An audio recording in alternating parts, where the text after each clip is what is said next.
Quando estamos diante das manifestações extraesofágicas da doença do refluxo, como organizar, como formatar, como direcionar o diagnóstico para um tratamento mais assertivo? Sou Fábio Teixeira, faço parte do Núcleo de Avaliação Funcional do Aparelho Digestivo. Estou aqui com a grande Carla Granja. Essa é uma missão para minha irmã, a rainha da motilidade. Seja bem-vinda, Carla. Obrigada. Eu acho que isso é uma pergunta que todos nós gostaríamos de ter, né, uma certeza, mas houve uma evolução conceitual, né? Nós entendemos dois aspectos muito importantes. O primeiro, que quando o refluxo ele vai atingindo as regiões mais proximais do esôfago, essa região ela é mais sensível a esse conteúdo refluído. E um outro conceito muito interessante é que grande parte dos refluxos que atingem a região proximal do esôfago, eles são refluxos não ácidos, são menos ácidos, ou mesmo quando eles na parte distal, eles são ácidos, eles chegam na parte proximal, até por um mecanismo protetivo da saliva, que é deglutida pelo paciente, enfim, ele chega menos ácido. E isso faz com que, muitas vezes, aquela proposta inicial do tratamento com o inibidor de bomba de prótons, ela não seja efetiva para esses pacientes em termos de melhora dos sintomas. Então, quando o paciente se apresenta com sintomas extraesofágicos, mas ele também tem sintomas típicos, como pirose e regurgitação, nós sabemos que existe uma grande chance desse paciente ter doença do refluxo gastroesofágico participando da fisiopatologia dos sintomas. Então, esse paciente, ele tem uma proposta de tratamento que pode ser, como nós já dissemos nos vídeos anteriores, com a inibição ácida e com o manejo da doença do refluxo e o acompanhamento. Se o paciente não apresenta uma resposta adequada, nós vamos partir para uma investigação para entender o porquê ele não está respondendo bem àquela proposta de tratamento com a inibição ácida. Mas se o paciente só tem sintomas extraesofágicos, se esse paciente não tem sintomas de pirose, de regurgitação, a possibilidade desse paciente ter doença do refluxo gastroesofágico é bem menor.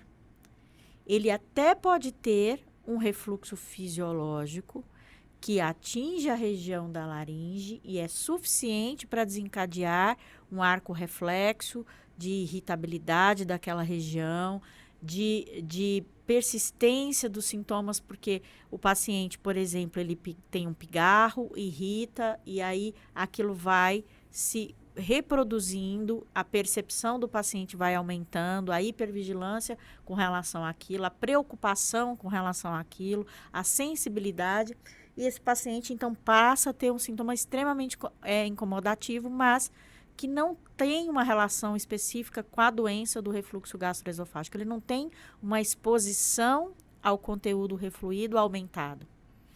Então, esse paciente, ele é um paciente que ele poderia ser investigado através de exames diagnósticos, sim, mas se nós conseguimos, através de uma anamnese adequada e de uma investigação de como está a vida desse paciente de um modo geral, a percepção, os componentes relacionados a transtornos de ansiedade, transtornos depressivos, a própria questão alimentar, comportamental desse paciente, nós podemos, lógico, descartadas lesões, como já foi dito no nosso vídeo anterior, lesões mais graves da laringe através da laringoscopia, nós podemos sim propor tratamentos adicionais para esse paciente nesse sentido, de tratar as chamadas disfunções do eixo laríngeo-cerebral, através de uma remodelação laríngea, através de um tratamento com neuromodulação.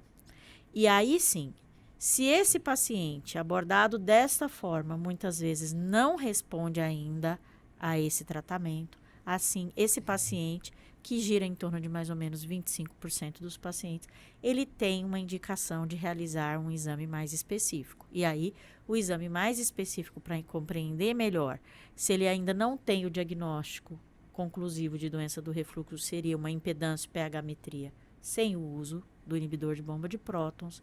E se ele, na verdade, já tem um diagnóstico de doença do refluxo gastroesofágico, ele tem uma indicação de realizar o exame em uso de uma medicação que está inibindo essa secreção ácida.